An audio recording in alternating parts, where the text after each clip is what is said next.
What is up, ladies and gentlemen? Welcome back to yet another ToughBuilds episode. Today we're going to be jumping into the GT once again, the 2018 beauty machine. We're going to be changing out the water pump. Since as known, as a lot of you guys know, the water pump constantly leaks from the shaft, which really does suck for most of you. I made it easier and I made a step-to-step guide just for you because, well, I love you guys and why wouldn't I? I made that step-to-step video for you, and I also made a step-by-step for the cooling hoses that also leak. You're going to want to do both of these at the same time so you avoid any further issues in the future. If you guys are not yet subscribed, make sure you guys go ahead and smash that subscribe button, smack that bell, so you guys get notified when we do post amazing content just like this.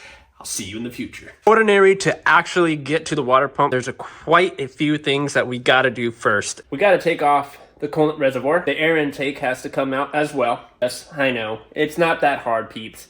We got this. Trust me. If you got it, I got it. If I got it, you got it. There's this hose here that we're going to be replacing since we're already getting into the water pump already. And I have it right here. You can get them from Ford.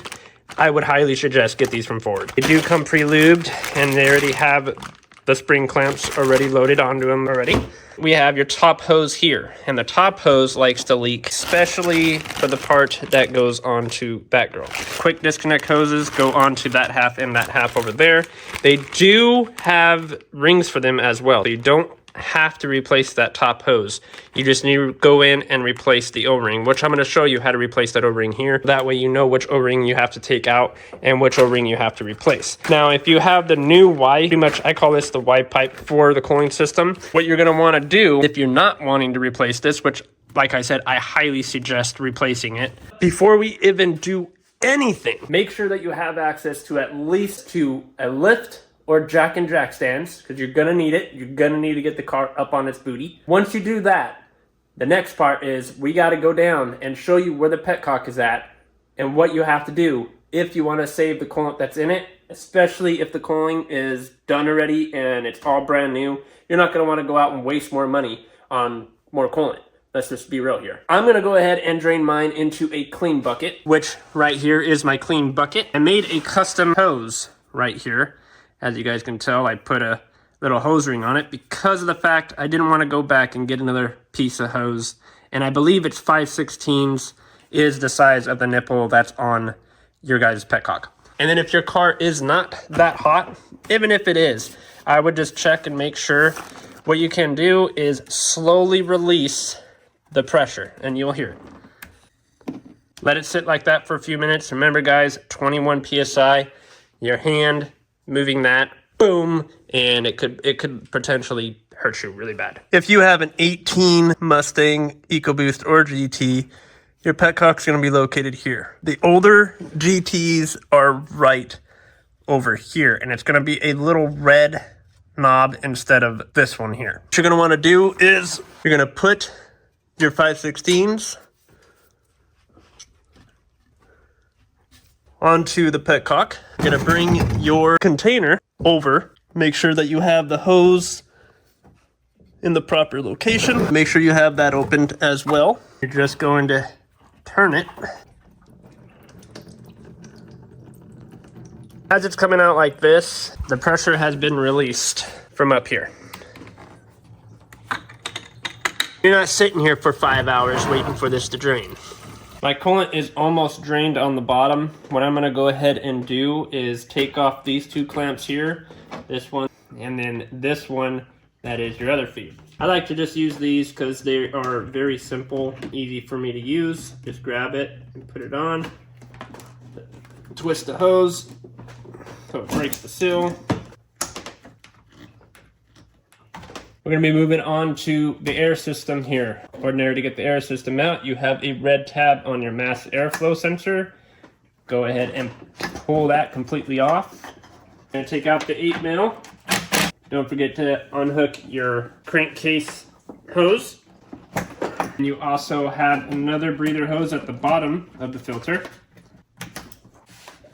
If you have an aftermarket like me, it should be that simple. So you're going to jump to the 10 mils that hold your reservoir in.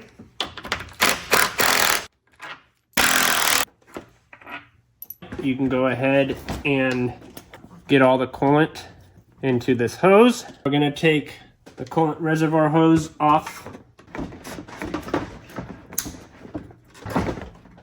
We have your top radiator hose. We're gonna go ahead and take that clamp off. I'm gonna go ahead and twist that hose. There's still a lot of coolant in here. What I do is I'm gonna get the coolant jar closer to here and I'm gonna aim it downward.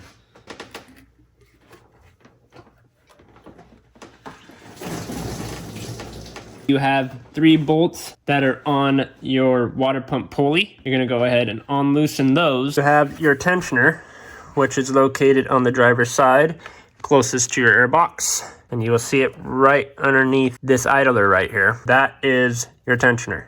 You're gonna go ahead, get the tension off from the belt, pull the belt off from your water pump pulley. Don't need to take it off anything else. If it falls off, then just remember where it goes. It goes to the crank, and then from the crank, it goes underneath the tensioner, and from the tensioner, it runs up to your water pump, and from your water pump, falls down right here onto the idler, and then it goes right to the idler, right to your alternator, and then from your alternator, it drops back down right to your harmonic balancer again. Ordinary to release your top hose, we have these nice forward lock rings here. What you're going to want to do is you want to get underneath it and pop it loose. Then you're going to go back to the other side and do the same exact thing to the other side. So that pretty much holds your upper radiator hose on to the Y. You want to be really careful with that because we need to reuse it. You should be able to take off your top hose. There's your top hose. There's the O-ring we're going to be replacing. We have one more, which is the same. So like I said, you're just gonna get underneath it just like that with the pick. You have that spring clamp that sits right here, which we need to take off as well.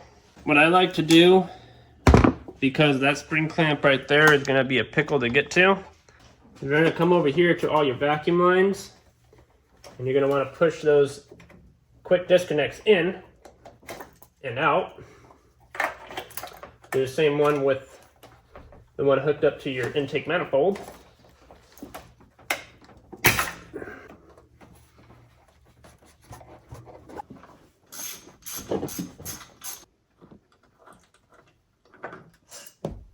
Once you take your water pump off, as you can see, there's coolant in it. It's gonna slide out.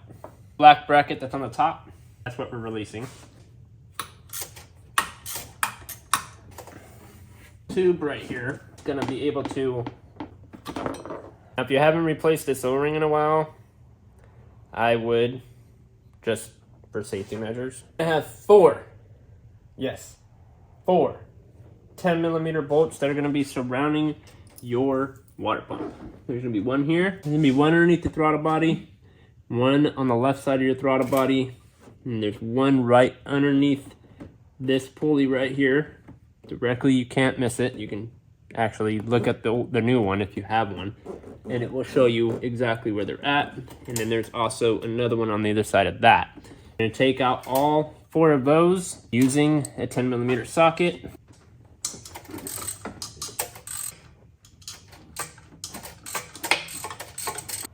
Right on the top of your harmonic balancer, basically. Then you have, and this one's on the right side. You can go ahead and wiggle your water pump.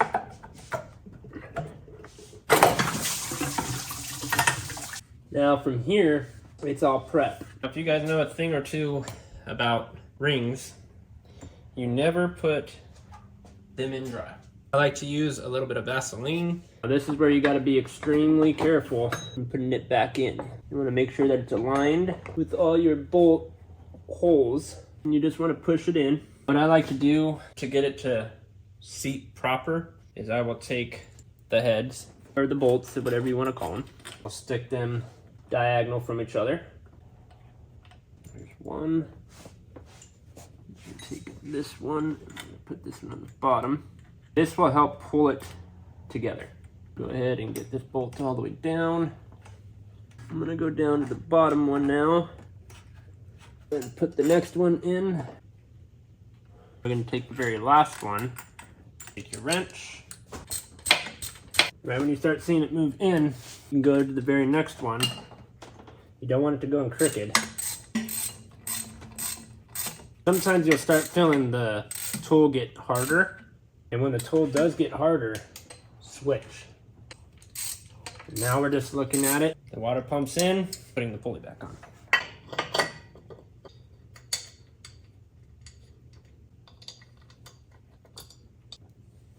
Once we get the belt back on, we'll be able to tighten those. Remember, like I said, add some Vaseline to it.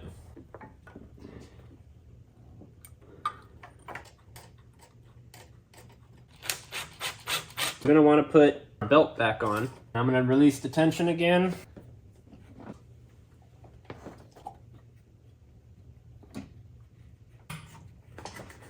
This behalf, we're going to want to tighten up our tins.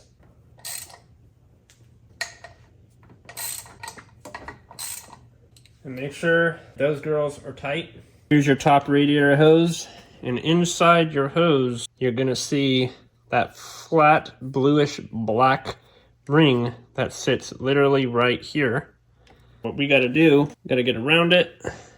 Here's your normal ring, and then on your left, you have the warped ring, where it's nice and flat in the inside, where this one is completely round. Inside your hose, you have this groove. You gotta make sure that the new O-ring sits in that groove. So after you're done putting it in, make sure that it's completely in there. It's just right behind this plastic ring right here. Now here's the new one that I got from Amazon.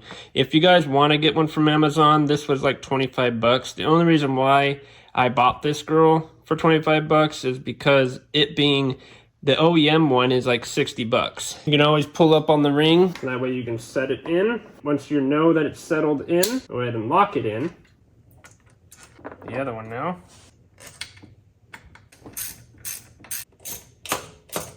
After you get those two 8mm on, what we're gonna go ahead and do now is we're gonna take this clamp right here and lead it up. I'm gonna take some lube. I'm gonna lubricate the inside O-ring. The lock ring you guys pulled out, that's their locking location. Should be the same on both sides.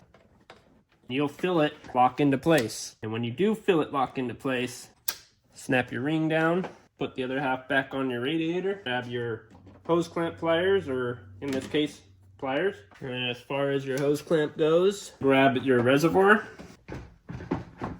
and your 2 bolts. Those are 10 mils.